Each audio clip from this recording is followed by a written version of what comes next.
You're now viewing the greatest of all time. No need for thank yous, the pleasure is all mine. That's my confidence. Yeah, that's right. No downplaying my accomplishments. You call me arrogant, I take it as a compliment. I got that confidence. Come on now. Flight 527 ready for departure. Hello, beautiful people, and welcome to the Loose Lip Podcast. I'm Kelsey Ray, and I'm the MUA whose brain you will be picking today. Today I'm going to be giving a little voiceover video and throwing some fun photos and descriptions because I feel like shit. I really wanted to get something out on schedule for y'all, and I'm not one to miss a deadline, even if I feel like crap. Damn it!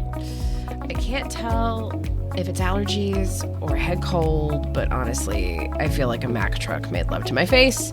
My head's all foggy, I feel thick, my nose is running, and then stuffed, and then running, and then stuffed, and my body's starting to hurt. It's all gross. But those are pretty simple issues to get over, right? Not really issues that people struggle and learn to live with on like a daily basis. Nothing like being blind, for example, or deaf, or even not being able to use one's hands because they're all crunched up with arthritis. That's what we're going to go over today, how the beauty industry and the beauty world as a whole either helps the disabled community or how it neglects it. We'll be having an overview of what disabled community is and what people are included in that community, how some beauty industry brands and influencers embrace this community, or how some don't take this community into consideration. Not that I'm fully a disabled person and I'm not fully a part of this community, but I'm only opening up this information and conversation to bring awareness as a professional within the beauty industry and what I've noted personally. If there's any people listening or watching that are a part of the disabled community and you have thoughts, please, by all means, tell us your thoughts and experiences in the comments below wherever you're listening and watching. Also, I'd love to thank my subscribers for tuning in and getting the channel up to 2,400 subscribers on YouTube. I know that might not seem like a lot, but for someone who isn't trying to become like quote unquote the next YouTube superstar, 2,400 people is insane. So thank you so much again. I appreciate it.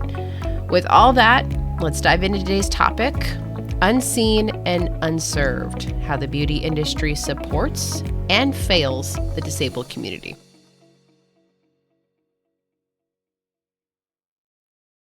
Now, before we get into it, we need to talk about who the disabled community is and the people that are in it. The ADA, the Americans with Disabilities Act, defines disabilities as A, a physical or mental impairment that substantially limits one or more of the major life activities of such individual, B, a record of such an impairment, or C, being regarded as having such an impairment. In other words, anyone who has difficulties with major life activities such as seeing, hearing, speaking, breathing, performing manual tasks, walking, caring for oneself, learning, and working. Why are we going over this? I think that when people think of disabled people, they automatically go straight to someone who's in a wheelchair or someone with learning limitations.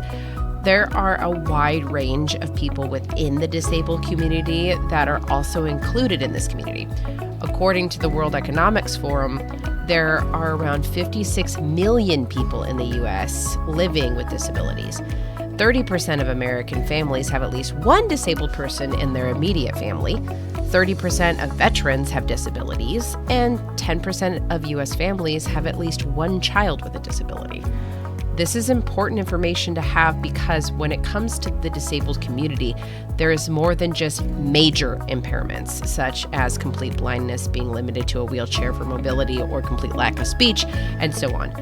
The disabled community is vast and filled with amazing individuals that are limited to everyday life in one way or another.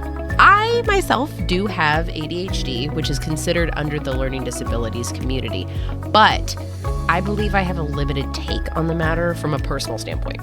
I have worked with and managed and trained and met a numerous amount of people with major disabilities, and this is where I'm coming from in this episode.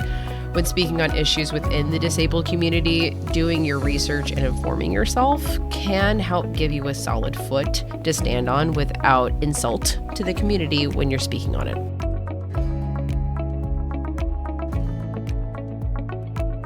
When working with people with disabilities or working in a retail environment, I've seen a few things that beauty brands and beauty companies have done really well to assist the disabled community. Some of the standout examples that I can think of for brands are Guide Beauty and Isabaya Beauty. Guide Beauty helps with application for clients with mobility and dexterity issues. Isabaya Beauty includes Braille on their packaging outside and inside of the products for the seeing impaired clients. Cole Creatives, this brand focuses on flexible makeup brushes, and this Flex collection that they have is so cool. The owner of the company has Apert syndrome, which affects their mobility and dexterity, and they wanted a product line that accommodated these issues. The Vamp stamp, a patented eyeliner stamp designed for ease of application for clients with dexterity issues. It's a little stamp for eyeliner to make wing liner. It's really cool. Cyrus System is a brand that created a scannable QR code for packaging for the seeing impaired that can be scanned to learn more about the product, since Braille isn't actually widely known by all seeing impaired people. Olay and Rare Beauty, they have easy open lid packaging for clients with dexterity issues. L'Occitane actually was the pioneer for putting Braille on packaging for beauty products. Human Beauty, it's a brand founded by a woman in the disability community and includes Braille on their packaging as well as testing on people of all demographics, including the disabled community. So they're extremely inclusive. They're known to be the brand for the disabled community. Beauty stores have also redesigned their brick and mortar locations to be wheelchair accessible with large aisles and lower checkout counters. Some retailers like Sephora include continued training with their employees to know how to accommodate clients within the disabled community, suggestions of brands that they carry that cater to the disabled community, as well as continued training on unconscious bias and microaggressions. There are some awesome beauty influencers as well that cater to the disabled community. There's a list that Mariah Nichols has come up with on her website, mariahnichols.com, and that includes some influencers like Caitlin DeBrow. She was diagnosed with bacterial meningitis and had to have all 4 of her limbs amputated, but that doesn't stop her from bringing out amazing beauty content. Jordan Bone, a beauty vlogger who was paralyzed from the waist down after being in a car accident when she was 15 years old. Lucy Edwards, a seeing disabled vlogger who lost her sight to a genetic condition and has now had to relearn how to apply makeup. Lolo, a highly influential beauty vlogger. She has ALS and makes awesome content for able-bodied people as well as disabled people. Like so many other people that were listed on Mariah Nichols' list, you really need to go check them out. I will put a link in the description of the audio and the video for this episode so that you can go check out her list of all the creators. Really go support them. They're fantastic.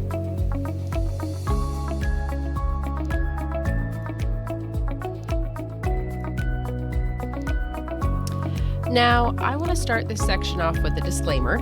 These issues I want to point out are completely of my own opinion and things I have witnessed within my profession and taken note of. With that being said, I think that the beauty industry has a lot of work to do when it comes to inclusion of the disabled community. I remember working in a major beauty retailer and witnessing so many things that made me go, really? You can't find a solution to this? Clients that had to leave stores because their senses were way too overstimulated with smells and colors and low lighting. Don't even get me started on the low lighting. Oh my God. Why and how do all beauty retailers seem to have shit lighting only in their cosmetics areas? Like, it drives me nuts. Anyway, witnessed client breakdowns and tears because it was so busy in this store and they were being blatantly ignored to be assisted because the employees would rather help more able-bodied people. Beauty tutorials online that are made for the purpose of views as opposed to actually teaching skills and demonstrating there was this trend like 6-ish years ago that had influencers follow other influencers in beauty tutorials with using only the voices of the descriptions of how the influencers were doing the actual techniques. And let me just tell you, it wasn't successful. There was hardly anybody who actually was able to follow just by listening to the instructions. It's annoying. The majority of the disabled community is not catered to as well as able-bodied clients. Maybe it's for a lack of knowledge of the company or persons bringing the content and the products. Maybe it isn't for a lack of trying. I don't know. But in my opinion, it's lacking all the same. Some things that could be helped on these issues, again, these are just my opinions and my ideas. For brick and mortar locations, have an employee that is highly trained and specialized in this area. Like, you can have experts and specialists of certain types within your company that work in every location to cater to these clientele.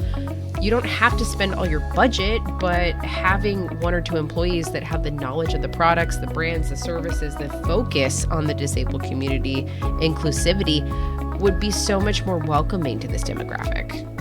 Put QR codes in the areas of the store, like hair care, makeup, fragrance, tools, services, and have them be able for clients to scan and learn more about the area and help them determine what products might be right for them if you can't afford the separate training for employees.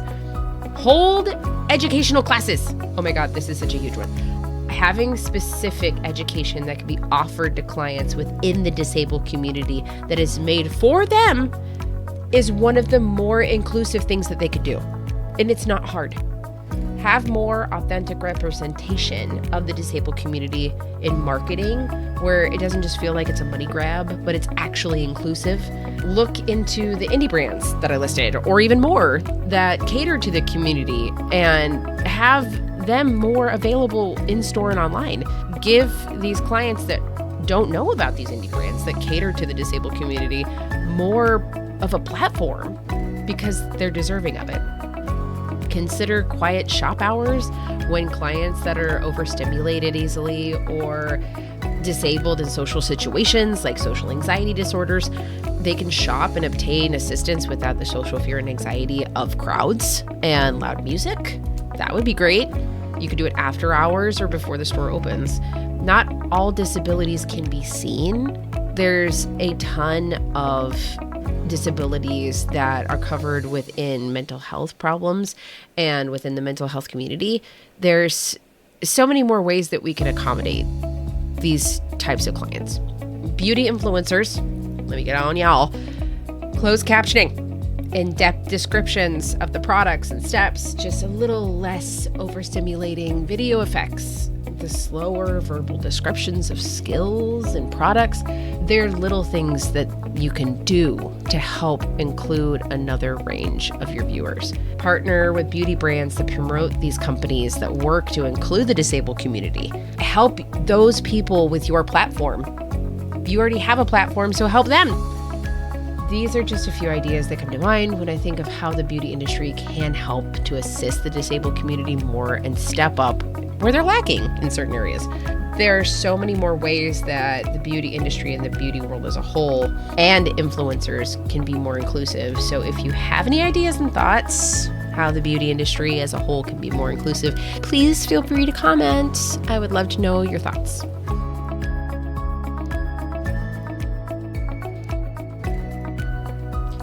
I know that we've come a long way from where the beauty industry and the beauty community and beauty education first began, and things are ever evolving every day. But if we're really looking at all these areas as a whole beast, there's so much more we can do. Even little steps or something compared to the ignorance of vast community that needs to be catered towards.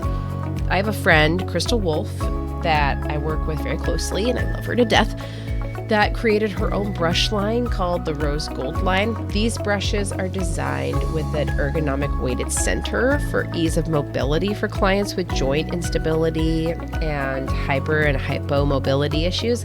She herself lives with mobility issues and had clients like herself in mind when catering to make these brushes.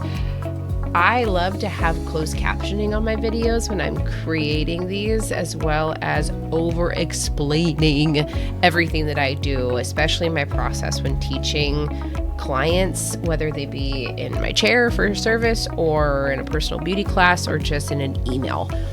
I go slowly and check in with my clients every other minute, it seems like, so I know that they are on the same page as I am, and I'm not rushing through the information so that they learn at their correct pace. I'm sure to do my research when I have a client that has a disability that they inform me about, so I can help make their experience as comfortable and enjoyable as possible. Making sure my music isn't too loud or overwhelming. Making sure that I'm not overtly expressive when I talk. Like I talk with my hands a lot. Making sure that I show and suggest products that I know will not only assist my clients' needs, but also be accessible to them. It's not hard to become more inclusive for the disabled community if the conscious effort is there. All we have to do is think more outside of ourselves and our normal thought process and place ourselves in someone else's position, seeing the world through their eyes and asking ourselves, what would I want or need if I was them? Yay! Well, my beauties, that is it for Unseen and Unserved. How do you help be more inclusive with your life when it comes to the disabled community? Were you ever aware of the lack of inclusivity? Do you have any suggestions on how the beauty community could be more inclusive to the disabled community? Let me know in the comments below. Comment. I want to know what you think. Thank you again for coming with me on this journey, and please feel free to hit that subscribe button and follow me on all other platforms listed in the description, as well as check out the awesome creators I mentioned today. We all are in this together, and yes, in times such as this, it feels more and more comfortable to think only about ourselves and our own well-being. But kindness and the pursuit of self-education on subjects you are not knowledgeable of are still ways to be self-caring as well as caring for others. So with that, I'll see you on the next one. Bye.